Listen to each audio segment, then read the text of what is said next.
পর কারণে তুমি হেদায়েত পেয়ে গেলে, হেদায়েতের রাস্তায় চলে আসলে, আর তোমার প্রোটেকশনের ব্যবস্থা হয়ে গেল, তোমার হেফাজতের ব্যবস্থা হয়ে গেল, আর এই দোয়াই তোমার হেফাজতের জন্য যথেষ্ট হয়ে গেল। কি সাংঘাতিক কথা না? তা আমরা যদি শুনতাম কথাটা, কানে আসতে ফেরেশতাদের আওয়াজটা, তাহলে বোধহয় আমরা ভালো করে বিশ্বাস করতাম। এখন যেহেতু শুনি না, তো আল্লাহ নবী কি আমাদেরকে এমন কোন কথা বলেছেন যেটা সত্য নয়? এই খবর হাদিসে কে দিয়েছেন? রাসূলুল্লাহ সাল্লাল্লাহু আলাইহি ওয়াসাল্লাম দিয়েছেন, যে এই দোয়া পড়ার সঙ্গে সঙ্গেই ফেরেশতারা তোমাদেরকে ওই দোয়াটা করে দেয়, সুসংবাদ জানিয়ে দেয়, হুদিতা ওয়া উকিতা ওয়া কুফিতা। আমরা বিশ্বাস করতে হবে যে আমাদের জন্য ফেরেশতারা সঙ্গে সঙ্গে এই কথা বলছেন। আলহামদুলিল্লাহ। এখন এই ফেরেশতাদের কথা আমরা শুনি না, কিন্তু আরেকজন শুনেন। তিনি কে? আল্লাহ তো শুনেনি, আরেকজন আছে, আমাদের দুশমন, যিনি দুশমনে শুনে ফেললো শয়তান। তো শয়তান তো একজন না, তার চালা চামুন্ডা বহুত আছে যারা আমাদের পিছনে লাগার কথা। এরা যখন এই দোয়ার জবাব ফেরেশতাদের কাছ থেকে শুনে ফেলে, তখন তারা একে অপরের দিকে তাকায় আর বলে, ফাকাইফা বিকা মান হুদিয়া ওয়া উকিয়া ওয়া কুফিয়া। এখন কি করবা যাকে হিদায়াতের ব্যবস্থাও হয়ে গেল, যার প্রোটেকশনের ব্যবস্থাও হয়ে গেল, যার জন্য এই দোয়াই যথেষ্ট হয়ে গেল, এখন আমরা আর কি করব তাকে নিয়ে বলো দেখি। তারা হতাশা প্রকাশ করে। তো শয়তান যদি হতাশা প্রকাশ করে, আপনার জন্য সুসংবাদ না দুঃসংবাদ? সুসংবাদ। এখন শয়তানকে হতাশ করবেন না করবেন না? দোয়া পড়তে হবে তাহলে, না পড়বেন না? পড়তে হবে। হিসনুল মুসলিম খুলে দোয়া মুখস্থর দিকে লেগে যান, দোয়া মুখস্থ করেন। একটু পরে তাওয়াফেরা সাই দোয়ার কথা বলবো, খালি বই খুলে খুলে পড়ার চেয়ে এখন থেকে কিছু মুখস্থ চালিয়ে দেন। এরকম দোয়াগুলো টুকটাক মুখস্থ করে ফেলেন, জীবনে মহা সম্বল জোগাড় হয়ে যাবে ইনশাআল্লাহ। এরপরে গাড়িতে উঠে গেলাম, প্লেনে উঠবো। যখনই গাড়িতে উঠি সফরের জন্য, তখনই একটা সুন্দর দোয়া সফরের আছে। আমরা একটা শিখেছি অনেকেই, সুবহানাল্লাযী সাখখারা লানা হাযা ওয়া মা কুন্না লাহু মুকরিনিন ওয়া ইন্না ইলা রাব্বিনা লামুনকালিবুন। ঠিক আছে, এটা গাড়িতে উঠার জন্য। এই লন্ডনের ভিতরে গাড়িতে উঠলেও এটা, কিন্তু যখন সফরে যাই তখন দোয়াটা একটু লম্বা হয়। সে লম্বার তরিকা কি? প্রথমে 3 বার বলতে হয়। হিসনুল মুসলিম খুললে পাবেন, আল্লাহু আকবার, আল্লাহু আকবার, আল্লাহু আকবার। তারপর আউযু বিল্লাহি মিনাশ শাইতানির রাজিম, সুবহানাল্লাযী সাখখারা লানা হাযা ওয়া মা কুন্না লাহু মুকরিনিন ওয়া ইন্না ইলা রাব্বিনা লামুনকালিবুন। আল্লাহুম্মা ইন্না নাসআলুকা ফি সাফারিনা হাযা আল বিররা ওয়াত তাকওয়া ওয়া মিনাল আমালি মা তারদা। আল্লাহুম্মা হাওওয়িন আলাইনা সাফারানা হাযা ওয়াতwi আন্না বু'দাহ। আল্লাহুম্মা আনতাস সাহিবু ফিস সাফার ওয়াল খলিফাতু ফিল আহল। আল্লাহুম্মা ইন্না নাউযু বিকা মিন ওয়াসাইস সাফার ওয়া কাআবাতিল মানজার ওয়া সুইল মুনকালাব ফিল মালি ওয়াল আহল। ওয়া সাল্লাল্লাহু তাআলা আলা খাইরি খালকিহি সাইয়্যিদিনা মুহাম্মদ ওয়া আলা আলিহি ওয়া সাহবিহি আজমাইন। এইভাবে করে দোয়াটা পড়বেন। কি সুন্দর অর্থ! 3 বার আল্লাহু আকবার। পাক পবিত্র সেই মহান সত্তা, যিনি এই যানবাহনকে আমাদের সেবায় নিয়োজিত করেছেন, আমার নিয়ন্ত্রণে এনে দিয়েছেন। যদিও আমরা তা নিজে কখনো করতে সক্ষম হতাম না। যানবাহনের গাড়ি তো আমরা চালাই, কিন্তু ঠিক থাকবে না চাক্কা উল্টে যাবে, এই নিয়ন্ত্রণ কার হাতে আছে? আল্লাহর হাতে আছে। আল্লাহর কাছে সাহায্য চাইতে হবে। আর আমরা একদিন অবশ্যই আল্লাহর কাছে ফেরত যাব। হে আল্লাহ, এই সফরে আমরা প্রার্থনা করি আপনার কাছে তাকওয়ার জন্য, নেক কাজের জন্য, এমন আমলের যা আপনি পছন্দ করেন। হে আল্লাহ, আমাদের সফরকে সহজ করে দেন এবং এই দূরত্বকে আমাদের জন্য কমিয়ে দেন। সফরের ক্লান্তি যেন আল্লাহ কমিয়ে দেন, সফরটা যেন ইজি হয়। আল্লাহ, এই সফরে আপনি আমাদের সাথী, আর আপনি আমাদের গৃহে রেখে আসা পরিবার পরিজনেরও আপনি রক্ষণাবেক্ষণকারী, তাদের দেখভাল আল্লাহ আপনি করবেন। হে আল্লাহ, আমরা প্রার্থনা করি সফরের কষ্ট থেকে, এবং এমন দৃশ্য দেখতে যা দেখলে আমাদের দিলে কষ্ট আসবে, এবং যখন ফেরত আসব এসে যেন আমাদের মাল, পরিবার, ছেলে মেয়ের মধ্যে এমন কোনো কিছু দেখতে না হয় যা দেখলে আমাদের কষ্ট হয়। এমন জিনিস যেন না ঘটে, সব যেন হেফাজতে থাকে। তাহলে নিজের জন্য এবং পরিবারের জন্য কত সুন্দর একটি দোয়া। জীবনে কত সফর করলাম, আর একদিনও এই দোয়া করলাম না। ঠকেছি না জিতে গেছি? কি পরিমাণ ঠকেছি! অনেক ঠকেছি। আর ঠকবো? এই দোয়া মুখস্থ করি, মুখস্থ না হলে দেখে হলেও পড়লেও কাজ হয়ে যাবে। এরপরে আপনি যাত্রা শুরু করে দিয়েছেন, গাড়িতে উঠে গেছেন, হিথ্রো এয়ারপোর্টে যান বা যে এয়ারপোর্টের দিকে যান। এখন এই রাস্তার মধ্যে যে সঙ্গী সাথীরা আছে, কেউ এগিয়ে দিতে যাচ্ছে, সেখানে যদ্দূর পারা যায় আপনি এখন থেকে আল্লাহমুখী হয়ে গেছেন। দুনিয়াদারির উল্টাপাল্টা গল্প গুজবের থেকে এখন আমি নিজেকে গুটিয়ে নিলাম। বেশি করে ইস্তেগফার, আল্লাহর দিকে মনোযোগ। কেউ কথা জিজ্ঞাসা করলে দুই চারটা কথা বলা যাবে না, অসুবিধা নাই, কিন্তু খেয়াল করতে হবে অতিরিক্ত আড্ডার মতো কিছু যেন না ঘটে। ঠিক এয়ারপোর্টে বসে আছেন, 1 ঘন্টা দেরি আছে, প্লেনের 2 ঘন্টা দেরি আছে, ওই সময় গল্প গুজব না করে শুধুমাত্র জিকির, ফিকির, তেলাওয়াত, ইস্তেগফার, দরুদ শরীফ, এই পুরো টাইমটাকে আপনি ওইদিকে কিভাবে বেশি করে কাজে লাগানো যায় এইভাবে আপনার দৃষ্টিতে রাখতে হবে। তারপরে এয়ারপোর্টে গেলে রাস্তাঘাটে চোখের নিয়ন্ত্রণ, চোখকে কন্ট্রোল করার কি পরিমাণ দরকার আছে বলেন তো? সাংঘাতিক। এটা তো কোনো অবস্থাতেই, সারা সফরের মধ্যে আপনি এই পরীক্ষা সামনে আসে। তাওয়াফের জায়গার মধ্যেও পরীক্ষা আছে, সাইর মধ্যেও, হজের জায়গাতেও এই পরীক্ষা আছে। আল্লাহ তাআলাকে যে আল্লাহ আমার চোখ দুটোকে তুমি নিচের দিকে রাখার তৌফিক দান করো। স্ট্রাগল করতে হবে। যদি সংগ্রাম না করি তাহলে কিন্তু চোখকে ব্যবহার করবে কে? শয়তান। আর শয়তানের জন্য আমার চোখ তার একটা বিরাট হাতিয়ার। আর নাযরাতু সাহমু মিন সিহামি ইবলিস আল মাসমুমা, দৃষ্টি হচ্ছে, চোখ হচ্ছে ইবলিসের একটা বিষধর তীর, যে তীর দ্বারা সে আমাদেরকে আঘাত করে। এই চোখটা তার চোখ না, আমার চোখ দিয়ে সে আমাকে আঘাত করে। আমার চোখকে সে ব্যবহার করে গুনাহ করানোর জন্য। কাজে আল্লাহর কাছে খুব করে আমরা দরখাস্ত দিতে হবে যে আল্লাহ আমার চোখগুলোকে তুমি হেফাজত করার ব্যবস্থা করে দাও। যখনই ভুলে যাই, আমি খেয়াল করি নাই, এরকম ঘটে গেছে, তখনই যেন আমি সতর্ক হয়ে যাই, ইস্তেগফার করি, লজ্জিত হয়ে যাই, চোখ সরিয়ে ফেলি। এরপরে সফরের মধ্যে এয়ারপোর্টে হোক, জেদ্দায় হোক, মক্কা শরীফে হোক, পুরো হজের ওখানে যেখানে ততক্ষণ থাকি, এই তর্ক বিতর্ক এইগুলোর থেকে নিজেকে দূরে রাখি। কত বিষয় নিয়ে তর্ক বিতর্ক খামাখা শুরু হয়ে যায়। এ বসলে আড্ডার আসর জমে যায়, বিভিন্ন এই খবর সেই খবর, কথাবার্তার শুরু হয়ে যায়, আর কোনো শেষ নাই। আমি ইবাদতের সফরে আছি, নিজেকে নফসকে কন্ট্রোল করতে হবে। আমি এই সমস্ত আড্ডার মধ্যে নাই। যারা আড্ডাবাজ তাদের থেকে আমি দূরে আরেক জায়গায় গিয়ে বসি। আমি কোরআন শরীফ খুলি, আমি হিসনুল মুসলিম দোয়ার কিতাব খুলি, আমি পড়ি, তেলাওয়াত করি। তাহলে চোখের হেফাজত হবে, জিহ্বারও হেফাজত হবে।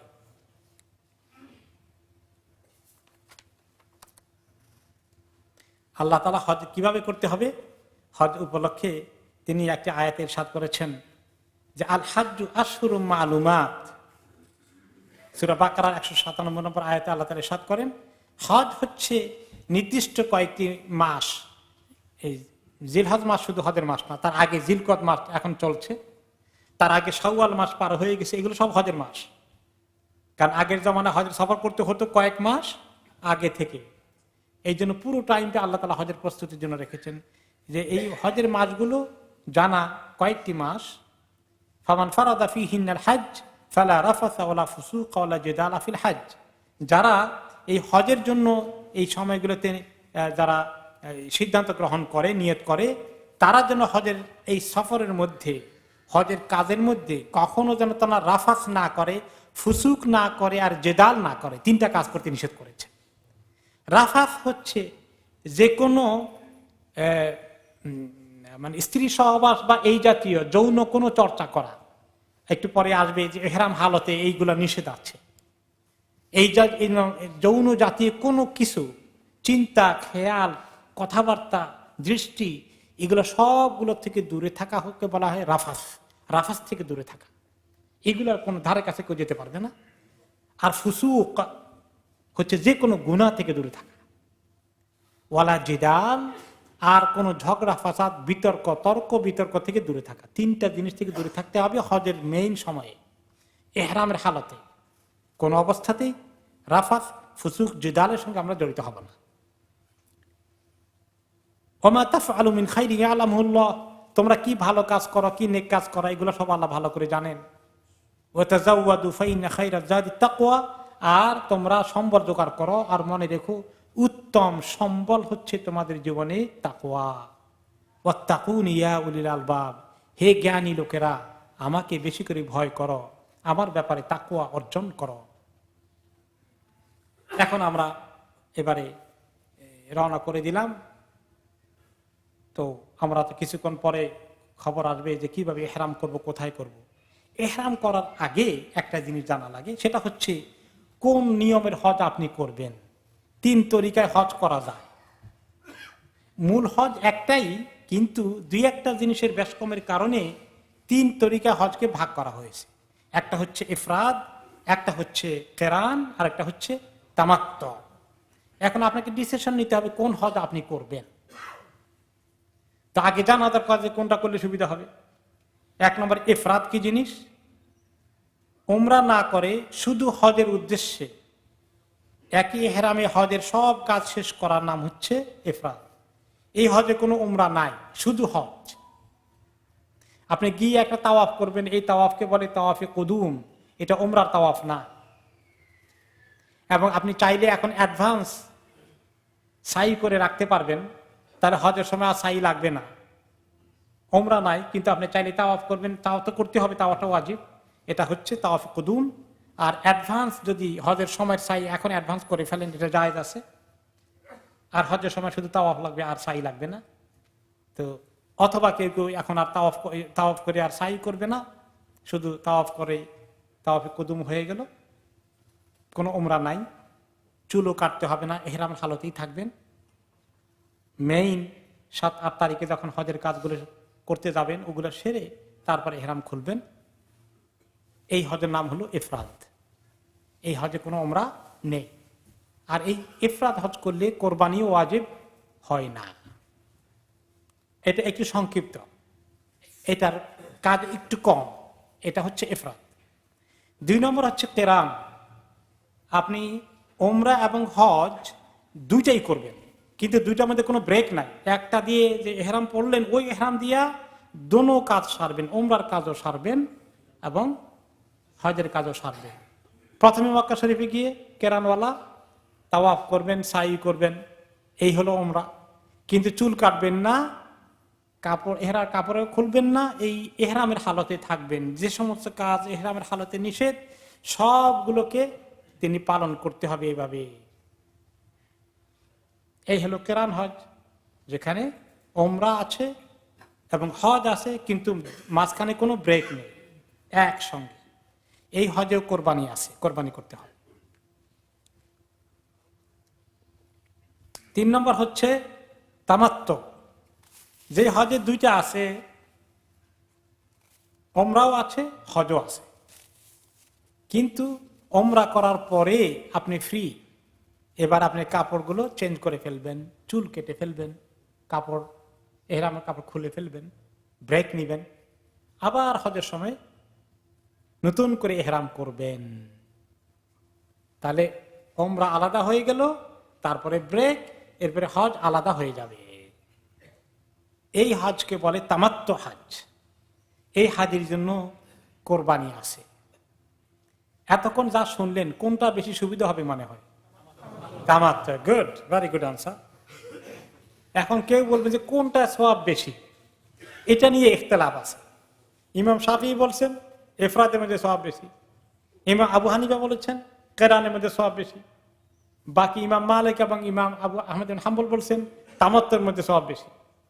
কিন্তু একটা হাদিস যদি আপনি দেখেন, যে রাসূলুল্লাহ সাল্লাল্লাহু আলাইহি সাল্লাম যখন হজ করতে এসেছিলেন, তিনি সঙ্গে করে কোরবানির জানোয়ার এনেছিলেন। তখন অনেকেই কোরবানির জানোয়ার আনতেন, কারণ এত কোরবানির জানোয়ার তখন মক্কায় পাওয়া যেত না, পাওয়া গেলেও খুব বেশি দাম হয়ে যেত। তো প্রায় লোকেরা জানোয়ার টেনে নিয়ে আসতেন সাথে করে। তো কিছু সাহাবী জানোয়ার নিয়ে এসেছেন, কিছু সাহাবী আনেন নাই। যখন তিনি হজ করতে এসে উমরার কাজ সারলেন, সেরে তিনি বললেন, যারা জানোয়ার সাথে আনুনি, তোমরা এই উমরার কাজ শেষ হয়ে গেছে, ইহরাম খুলে ফেলো।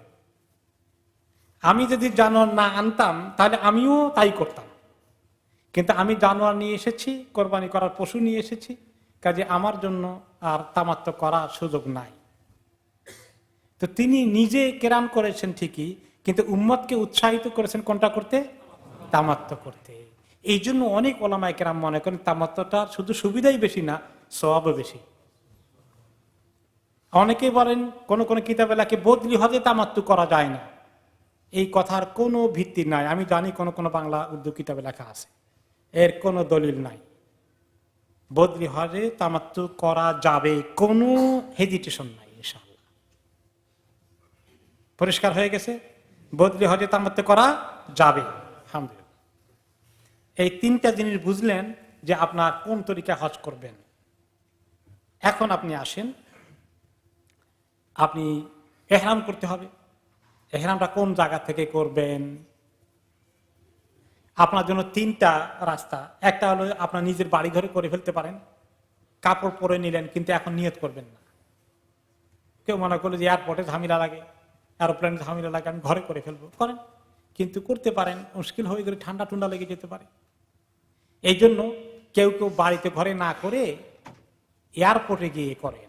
এয়ারপোর্টে একটা নামাজের ঘর আছে, হিথ্রো এয়ারপোর্টে আছে, ঢাকা এয়ারপোর্টে আছে, আমেরিকায় কোনো ফ্লাইট থেকে আপনি নিলেও সেখানেও নামাজের জায়গা সাধারণত থাকে। এইরকম আপনি সেখানে করতে পারেন। নামাজ পড়ে নিলেন, পড়ে আপনি সেখানে এহরামের কাপড় পরলেন, যে ওয়াক্তিয়া নামাজ আছে।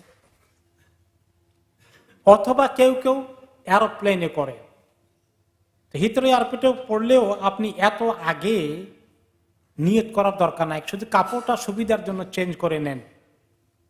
নিয়ত করাটা সব বেশি হলো যখন মিকাত ক্রস করবেন, ক্রস করার পূর্বক্ষণে এহরাম করা, এহরামে নিয়ত করা এবং তালবিয়া পড়াটা, এটাই হলো সুন্নত। তা আপনি যদি 3 ঘন্টা আগে করে বসে থাকলেন তো সুন্নতের একটু কমতি হয়ে গেল। কেউ করে ফেললে হয়ে যাবে, কিন্তু সওয়াব বেশি হবে যখন যত কাছাকাছি মিকাতের তত কাছাকাছি সময় করার মধ্যে সওয়াব বেশি এবং সুন্নত পারফেক্টলি আদায় হয়। হিথ্রো এয়ারপোর্টে যদি এটা করেন যে আমি এরোপ্লেনে চেঞ্জ করতে পারবো না, অনেক ফ্লাইটে এটা সুযোগ সুবিধা নাই, তাহলে জাস্ট ফাইন, আপনি এহরাম চেঞ্জ করে নিলেন। এমনকি নিয়ত না করলে সুবিধা হলো যদি ঠান্ডা লাগে আপনি জ্যাকেট ট্যাকেট গায়ের উপরে চড়াইতে চান, জায়েজ আছে। এহরামের কাপড় পরে ফেলেছেন তারপরে পারবেন, কারণ নিয়ত করেননি এখনো। কাপড় পরলেই কিন্তু এহরামে ঢুকা হয় না, যখন নিয়ত করেন তখন গিয়ে এহরাম শুরু হয়। যেমন নামাজে নিয়ত করলে নামাজ শুরু হয়ে গেল, তার আগে কি নামাজ শুরু হলো? আপনি যদি নামাজে দাঁড়ান 3 ঘন্টা দাঁড়িয়ে থাকেন, তাহলে আপনার নামাজে ঢুকেন নাই। কখন ঢুকছেন? আল্লাহু আকবার বলার সাথে সাথে। ঠিক তেমনি আল্লাহুম্মা লাব্বাইকা বিল হজ উমরা, ও আল্লাহ হজ এবং উমরা নিয়ত করলাম, এই কথা বলার আগ পর্যন্ত আপনি ইহরামের মধ্যে নাই, আপনি ফ্রি আছেন। তো এখন যদি হিথ্রো এয়ারপোর্টে পড়েন অথবা তার আগে মদিনায় যাবেন, আপনার এখন লাগবে না, বিনা ইহরামে মদিনায় চলে যাবেন। জেদ্দা নামলে জেদ্দা থেকে মদিনায় নেবে, আগে মক্কায় নেবে না, এখন দরকার নাই আপনার। আপনি মদিনায় গিয়ে মদিনার ইবাদত সেরে সেখান থেকে কোথায় ইহরাম করতে হবে সেই মিকাতের এরিয়া আছে, একটু পরে আমরা বলব। আপনি যদি জর্ডান হয়ে যান অথবা ইয়ামান হয়ে যান অথবা মিশর হয়ে যান অথবা টার্কি হয়ে যান, তাহলে হিথ্রো এয়ারপোর্টে দরকার নেই। আপনার ট্রানজিট এয়ারপোর্ট যেটা আছে সেখানে যে মসজিদ আছে সেখানে আপনি ইহরাম করবেন, এত আগে দরকার নেই। নরমালি ইহরাম করার নিয়ম হলো, যদি মদিনা থেকে যেতেন আপনি, বাই রোড যারা যাবেন, সেখানে একটা মসজিদ আছে জুল হুলাইফা।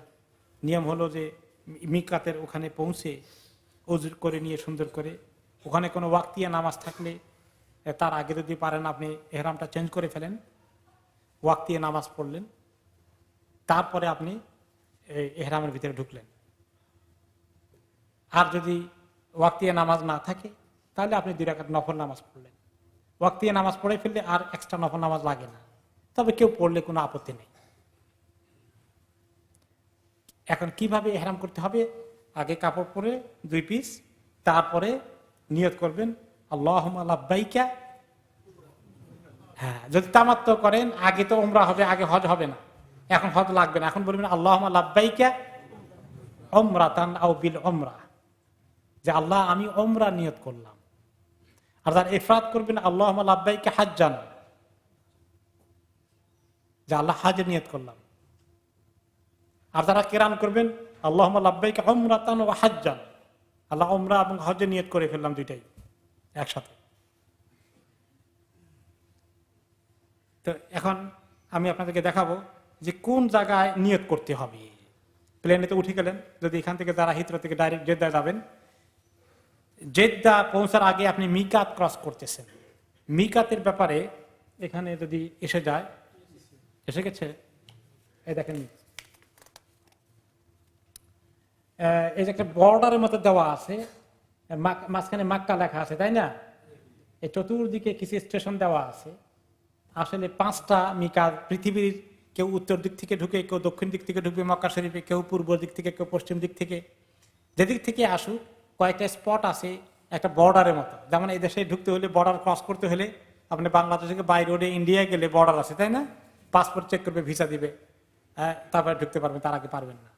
ঠিক তেমনি আল্লাহর ঘরে ঢুকার আগে বর্ডার আছে। এই মিকাটা আসলে বর্ডার, একটা এরিয়া দেওয়া আছে। এত মাইল দূরে আপনি কোন জায়গা আছে সেই জায়গার নাম বলা আছে। আপনি মাইল ঠিক করে দেন 100 মাইল কিংবা 70 মাইল, এরকম কোনো মাইল বলা হয়নি। নবী করিম সাল্লাল্লাহু আলাইহি ওয়াসাল্লাম যখন ওইদিকে রাস্তা দিয়ে আসতে বলতেন, ওই এলাকা থেকে যারা আসবে তারা এই জায়গায় পৌঁছার আগেই ইহরাম করে ফেলবে, এরপরে তোমরা বিনা ইহরামে ঢুকবে না। এই জায়গাটাতে সীমারেখা নির্দিষ্ট করে দিয়েছে। এই সীমারেখাটাকে বলা হয় মিকাত। আমরা যখন জেদ্দায় যাই ফ্লাই করে, জেদ্দাটা মিকাতের ভিতরে পড়ে গেছে, যার ফলে আমরা তার বেশ আগে, একটু আগে আমাদেরকে নিয়ত করতে হবে এবং তালবিয়া পড়তে হবে।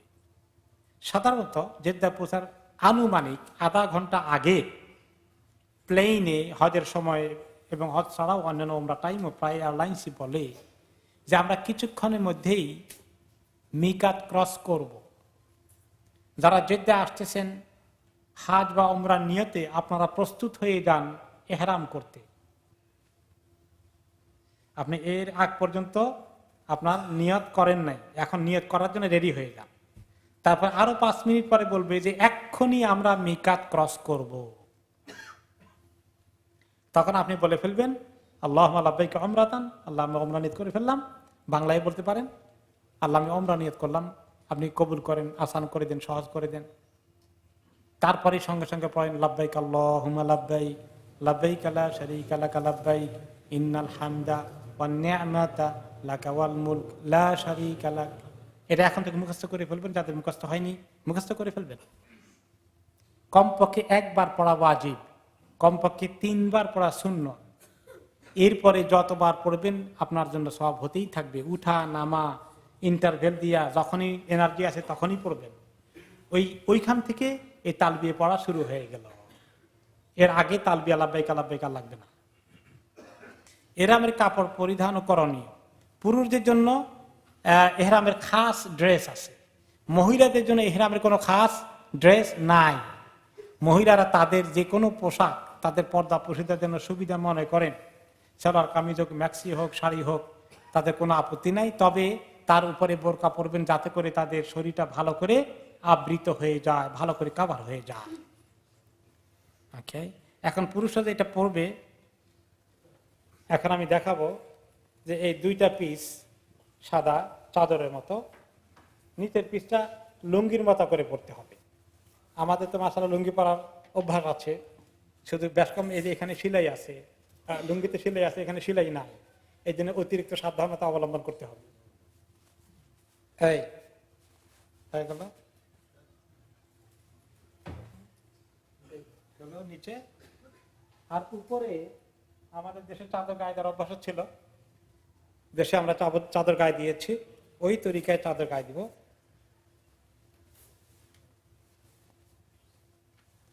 বাস, এই হলো সুন্নত তরিকা। দুটোটা পিস সমান আছে, যদি একটা সামান্য বেশ কম হয় তাতেও অসুবিধা নাই। আসতেছি সেই কথায়। এইভাবে ঢেকে রাখতে হয় দোনো সাইড, যে না কিচ্ছু যাবে না, সব বলতেছি আগে দেখাই কিভাবে পড়তে হবে। প্রায় আমি সব বলবো, খালি আপনারা শুনেন, সব বলবো ইনশাআল্লাহ। এই হয়ে গেল পুরুষদের জন্য এই ড্রেসটা দরকার, দোনো কান ঢাকা থাকবে। এক সময় আপনার ডান কানটা খুলতে হবে, কোন সময় খোলা লাগবে আমি সেটা বলবো। কিন্তু সাধারণ পাবলিকেরা সারা বছরই ডান কান খোলা রাখে, এটা একটা বড় ভুল। মেজরিটি লোক এই ভুল করে, যেটা আপনি নেমে দেখবেন মক্কা মদিনা সকল জায়গায় সারা বছর এইভাবে রাখছে। That is wrong. ঢাকা থাকবে, সব সময় ঢাকা থাকবে, শুধু এক জায়গায় অল্প সময়ের জন্য খুলতে হবে, সেটা আমি বলবো। এইভাবে সবসময় থাকবে। এই হলো পুরুষদের জন্য এটা।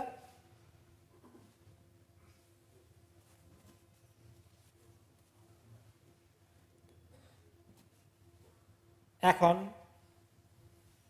মহিলাদের জন্য একটা বিষয় দেখাই দেই।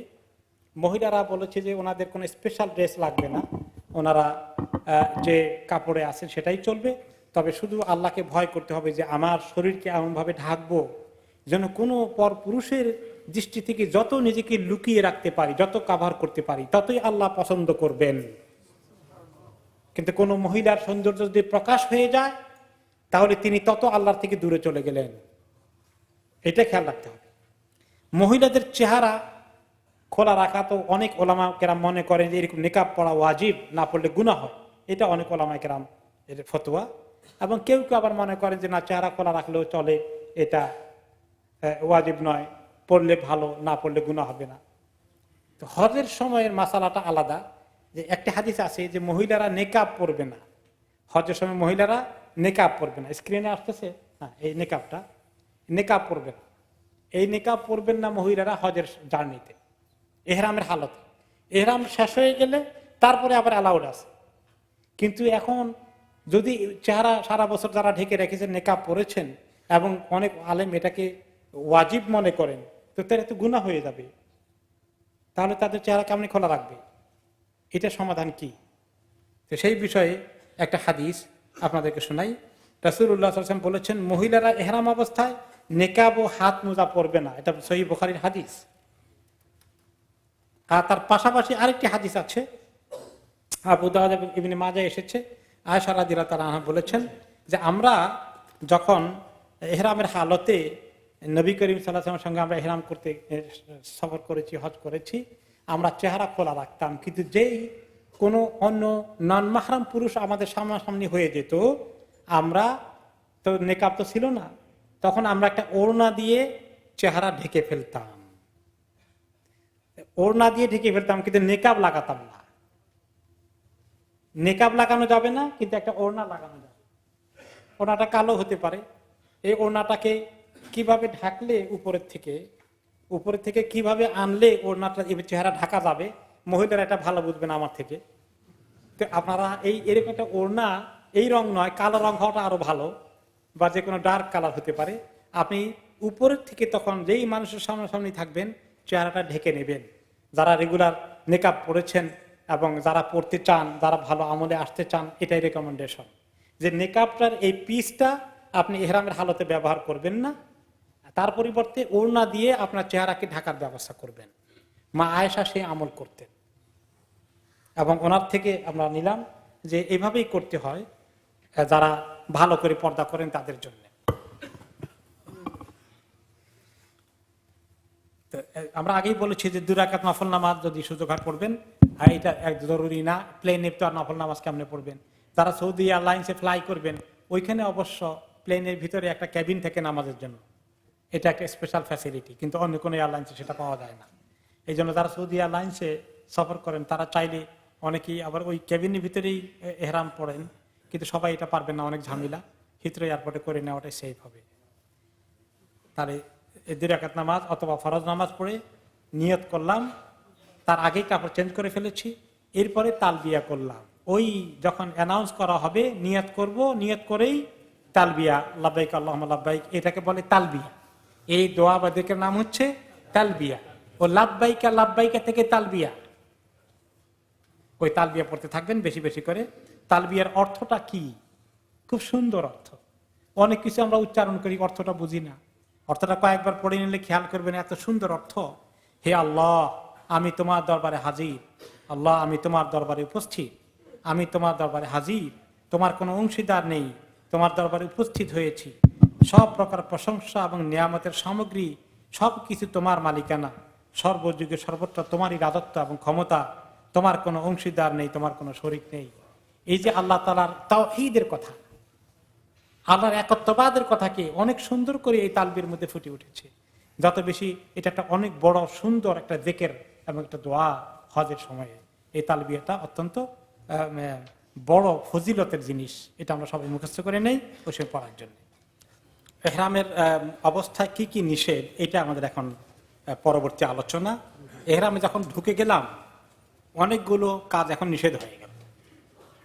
এক নম্বর হচ্ছে হাত পায়ের নখ, মাথার চুল, গোঁফ কাটা, শরীরের কোনো পশম এখন আর কাটা যাবে না। কাটলে দম দেওয়া লাগবে। কোনো ধরনের সুগন্ধি ব্যবহার করা যাবে না, আতর আর ব্যবহার করা যাবে না এখন। তবে এহরাম পরার আগে, নিয়ত করার আগে যদি শরীরে আতর লাগিয়ে থাকেন, সেটা সুগন্ধি এখনো বাকি আছে, অসুবিধা নাই। রাসূলুল্লাহ সাল্লাল্লাহু আলাইহি ওয়াসাল্লামের সুন্নত, তিনি মা আয়েশা রাদিয়াল্লাহু আনহা বলেন যে এহরামের আগে ওনার মাথার এখানে আমি আতর লাগিয়ে দিতাম এহরাম পরার আগে, এবং এই কয়েকদিন দাগও থাকতো আতরের, খুব গাঢ় আতর লাগাতেন তিনি। তো এই কয়েকদিন যদি সুগন্ধ থাকে তাতে অসুবিধা নাই, কিন্তু নতুন করে আর লাগানো যাবে না। শুধু সুগন্ধি আতর থেকে নয়, এমনকি সুগন্ধি সাবানও ব্যবহার করা অ্যাভয়েড করতে হবে। অর্ডিনারি সাবান, আমাদের দেশে কাপড় কাচার সাবান, যেটা হাত সাফ করা লাগলে এরকম ব্যবহার করা যাবে। শ্যাম্পু এই মুহূর্তে ব্যবহার করা যাবে না, গোসল করতে পারবেন কিন্তু শ্যাম্পুটা অ্যাভয়েড করবেন, কারণ এর মধ্যে সুগন্ধি আছে। পুরুষদের জন্য জুতা, মোজা, জাঙ্গা, গেঞ্জি কিচ্ছু পরা যাবে না, আন্ডারওয়্যার কিচ্ছু না, 2 পিস চাদর মাত্র। স্যান্ডেল পরা যাবে, জুতা পরা যাবে না, মোজাও পরা যাবে না। কোন ধরনের স্যান্ডেল পরা যাবে? এই 2 ধরনের স্যান্ডেল দেখতে পাচ্ছেন, এই দোনোটা পরা যাবে, চপ্পল আর এইরকম স্যান্ডেল। প্লাস্টিকের হওয়া জরুরি না, চামড়ার স্যান্ডেলও হতে পারে। চামড়ার স্যান্ডেলের মধ্যে সেলাই আছে, ওই সেলাইতে কোনো আপত্তি নাই, ঠিক আছে? তাহলে এই হলো পুরুষদের জন্য। পিছনে যদি বেল্টের মতো থাকে বাঁধার জন্য, সেটাও জায়েজ আছে, জায়েজ আছে, হ্যাঁ জায়েজ আছে, অসুবিধা নেই, স্ট্রাইপ থাকলেও জায়েজ আছে। লেদারের স্যান্ডেলেও অসুবিধা নাই। অনেকেই মনে করে লেদারের স্যান্ডেলে অসুবিধা, সেলাই আছে, এই সেলাইতে কোনো অসুবিধা নেই, লেদারের স্যান্ডেলও জায়েজ আছে। হ্যাঁ, দুইটা জায়েজ আছে। আসতেছি, কোন ধরনের এহরামের হালতে যদি স্বামী স্ত্রী একসঙ্গে সফর করেন বা একসঙ্গে এক হোটেলেও থাকেন, তাহলে মনে রাখতে হবে কোনো ধরনের যৌন আকাঙ্ক্ষা প্রদর্শন করা, ব্যক্ত করা কোনো অবস্থাতেই জায়েজ নাই, এহরাম যতক্ষণ আছে। এহরাম থেকে বের হয়ে গেলে, এহরাম খুলে ফেললে তখন সব জায়েজ। এহরামের হালতেই নিষেধাজ্ঞাটা আছে। একটুখানি মায়া করা, একটুখানি চোখের ইশারা করা, কোনো কিচ্ছু না। এটা অত্যন্ত জরুরি বিষয়, বিশেষ করে ইয়াং কাপড় যারা আছে তাদের জন্য অত্যন্ত জরুরি। এহরামের অবস্থায় সেলাই করা কোনো পোশাক পরিধান করা যাবে না। আমরা আগে বলেছি, গেঞ্জি বা আন্ডারওয়্যার কিছুই পরা যাবে না, শার্ট ইত্যাদি কিচ্ছু পরা যাবে না। তবে যদি এহরামের কাপড় কারো ছিঁড়ে যায়, অথবা কোনো গরিব মানুষ তাকে 2 টুকরা কাপড়কে সেলাই করে দিয়ে মাঝখানে চাদর বানিয়েছে, ওই সেলাইতে অসুবিধা নাই। পুরুষরা মাথা এবং মুখ খোলা রাখবেন, ঢেকে রাখবেন না, যেমন টুপিতে ব্যবহার করবেনই না, পাগড়ি কোনো কিছু, স্কার্ফ মাথার মধ্যে একদম সবসময় খালি রাখবেন, আর মুখও কোনো অবস্থায় ঢেকে রাখবেন না। ঘুমের সময় যদি একটুখানি অটোমেটিক্যালি চলে আসে, আল্লাহ মাফ করে দিবেন, সেটার জন্য চিন্তার কারণ নেই। এহরাম অবস্থায় গলা, হাতে ঘড়ি রাখা অথবা কন্টাক্ট লেন্স, কানের মধ্যে কান শোনার জন্য, এগুলো দেওয়ার কোনো আপত্তি নেই। সুগন্ধিহীন সাবান দিয়ে নিজের মুখ এবং শরীর হালকাভাবে ঘষা মাজা ধোয়া যাবে যদি ইনকেস দরকার হয়, বিশেষ করে হাত ধোয়ার প্রশ্ন আসে মাঝে মধ্যে। গোসল করা যাবে ইহরামের হালাতে, কোনো অবস্থা অসুবিধা নেই। আর ক্রিমের কথা বলেছেন, এগুলো ক্রিম, তেল, এগুলো অ্যাভয়েড করা উচিত ইহরামের হালতে। একটা হাদিস আছে যে আল্লাহ তাআলা খুব পছন্দ করেন বান্দা যখন ইহরামের হালতে থাকে, উস্কো খুস্কো মাথার চুলগুলো চিরুনি দিয়ে আঁচড়ার সুযোগ নেই, তারপরে চেহারা একটু মালিশ করে ভালো করে ফ্রেশ হয়ে আসবে, তা না করে যে এই যে ক্লেশযুক্ত শরীরে সে আল্লাহকে ডাকছে, এই হজটাকে আল্লাহ বেশি পছন্দ করেন। কয়েকদিনের স্যাক্রিফাইস করার চেষ্টা করা। তবে কারো যদি এক্সমা জাতীয় একজিমা জাতীয় কিছু হয়, ক্রিম লাগাইতে হয়, তা নাহলে ভীষণ কষ্ট হয়ে যাবে, সেটা মেডিসিনের মতো যদি হয় তাহলে এই ক্ষেত্রে কনসিডারেশন আছে। কিন্তু সাধারণত আমাদের একটু মুখ টানে, একটু ড্রাই ড্রাই লাগে, উজু করলে একটু ক্রিম লাগায়, একটু তেল লাগাই, এটাকে একটু অ্যাভয়েড করাটাই উচিত। তারপরে কথা আছে, যদি একান্ত সুগন্ধি ছাড়া কিছু থাকে, ভ্যারি ন্যাচারাল, অলিভ অয়েল বা ভ্যাসেলিন একান্ত দরকার হয়, তাহলে ইজ ওকে, এটা চলবে, যেহেতু এখানে সুগন্ধি নেই। তারপরে এটাও অ্যাভয়েড করাটা ভালো, যদি বেশি কষ্ট না হয়। এহরামের কাপড় চেঞ্জ করা যাবে, যেমন এক জোড়া ব্যবহার করেছে, ময়লা হয়ে গেছে, ভিজে গেছে, এক্সট্রা আরেক জোড়া রাখাটা সবসময় ভালো, কারণ একটু ময়লাও হয়ে যায়। তো চেঞ্জ করা, নতুন কাপড় আবার পরিধান করা কোনো অসুবিধা নেই। গোসল করতে হলেও কিন্তু আবার জাঙ্গা পরে গোসল করবেন না, লুঙ্গি পরে গোসল করবেন না, তাহলে ওই এহরামের কাপড় যেটা আছে ওইটা দিয়ে গোসল করবেন। অথবা যদি গামছা থাকে, কেউ গামছা ইউজ করতে চান, তাতে সেলাই নেই, এরকম সেরকম খোলা এরকম এক টুকরা যদি হয় তাহলে হতে পারে, অথবা টাওয়েল পেঁচিয়ে। কিন্তু সেলাই করা একটা কাপড়ের ড্রেস